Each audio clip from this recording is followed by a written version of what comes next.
नमस्कार मैत्रिणो, मी आज तुमच्यासाठी नवीन व्हिडिओ घेऊन येत आहे. 2026 अधिक मास कधीपासून सुरू व कधी समाप्ती जाणून घेऊया याची संपूर्ण माहिती. चला तर मग आपण व्हिडिओला सुरुवात करूया.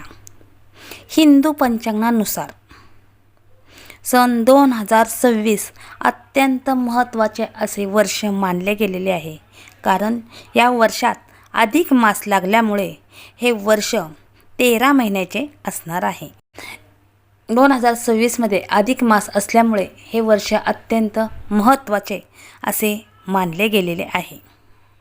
अधिक मास हा धार्मिक आणि आध्यात्मिक दृष्टिकोनातून फारच महत्त्वाचा असा मानला गेलेला आहे.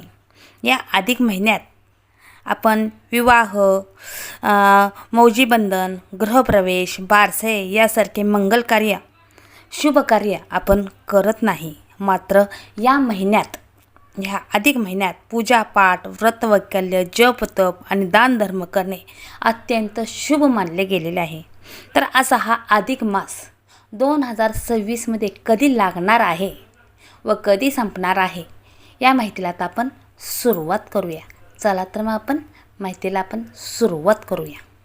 भारतीय कालगणनेप्रमाणे अधिक मास हा एक अत्यंत शास्त्रीय आणि रंजक संकल्पना आहे. हा अधिक मास हा 3 वर्षातून एकदाच हा महिना येत असतो. धार्मिक दृष्टिकोनातून आणि खगोलशास्त्राच्या दृष्टीने सुद्धा हा अधिक मास हा अतिशय महत्त्वाचा आणि दानधर्म करण्यासाठी आणि धार्मिक कार्य करण्यासाठी अत्यंत महत्त्वाचा असा हा अधिक महिना आहे. तर अशा अधिक महिन्याची सुरुवात कधी आहे ते आता आपण पाहूया. तर यंदा ज्येष्ठ महिना हा 2 वेळा आलेला आहे. पहिला येतो अधिक ज्येष्ठ मास आणि दुसरा येतो नीज म्हणजे मूळ महिना ज्येष्ठ मास. असं हे ज्येष्ठ महिना हे 2दा आलेले आहेत. तर अधिक ज्येष्ठ मासाची सुरुवात ही 17 मे 2026 रोजी रविवारी या अधिक मासाची सुरुवात होत आहे आणि त्याची समाप्ती ही 15 जून 2026 रोजी सोमवारी या अधिक मासाची समाप्ती होत आहे.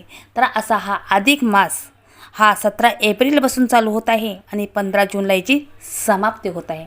तसेच दुसरा ज्येष्ठ मास म्हणजे नीज ज्येष्ठ मास म्हणजे चालू ज्येष्ठ मास हा 15 जूनपासून चालू होत आहे. 15 जून 2026 पासून म्हणजे सोमवारी हा चालू होत आहे आणि या नीज ज्येष्ठ मासाची समाप्ती ही 14 जुलै 2026 रोजी मंगळवारी याची समाप्ती आहे.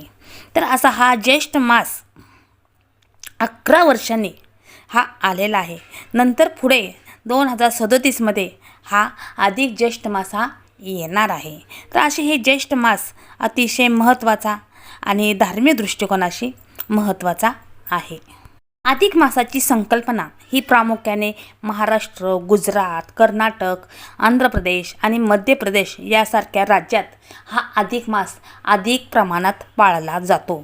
जिथे पंचांग म्हणजे अमावस्या अगस्त पद्धत, अमान्य पद्धत वापरली जाते. म्हणजे जिथे तमिळनाडू, केरळ यासारख्या राज्यात जिथे केवळ सौर कॅलेंडर पाळले जाते तिथे हा अधिक मास महिना पाळला जात नाही. म्हणजे आपल्या इकडे महाराष्ट्र, गुजरात, कर्नाटक, आंध्र प्रदेश, मध्य प्रदेश इथं हा अधिक महिना पाळला जातो.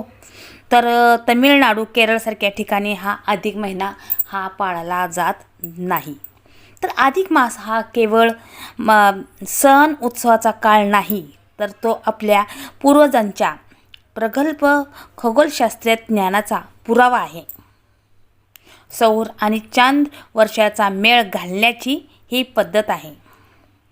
तर असा हा अधिक मास 17 मे पासून सुरू होत आहे. तर ह्या अधिक मासात आपण जास्तीत जास्त दानधर्म आणि उपासना आणि धार्मिक उपासना हे आपण ह्या अधिक महिन्यात जास्तीत जास्त करायची आहे. तसेच या अधिक महिन्यामध्ये आपण विष्णूंची आपण जास्तीत जास्त उपासना करून आपण त्यांना प्रसन्न करून घ्यायचे आहे. तर हा अधिक मास 17 मे 17 मे 2026पासून चालू होत आहे।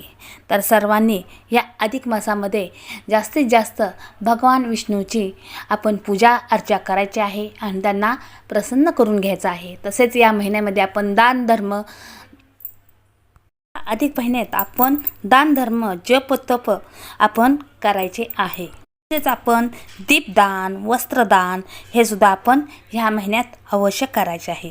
तसेच या महिन्यामध्ये आपण श्रीमद भागवत कथा, गीतेचे पठण हे आध्यात्मिकदृष्ट्या आपण धार्मिक वाचनसुद्धा आपण करायचे आहे। तर या महिन्यात सर्वांनी अधिक महिन्यामध्ये हे धार्मिक दीपदान आणि वस्त्रदान करा आणि अधिक महिना अत्यंत आनंदात आणि उत्साहात साजरा करा। तर अशी माझी छोटीशी माहिती कशी वाटली ते कमेंट बॉक्समध्ये मला नक्की सांगा। असेच नवीन व्हिडिओ पाहण्यासाठी तुम्ही माझ्या चॅनेलला सबस्क्राईब करा आणि व्हिडिओ लाईक करा। धन्यवाद धन्यवाद धन्यवाद।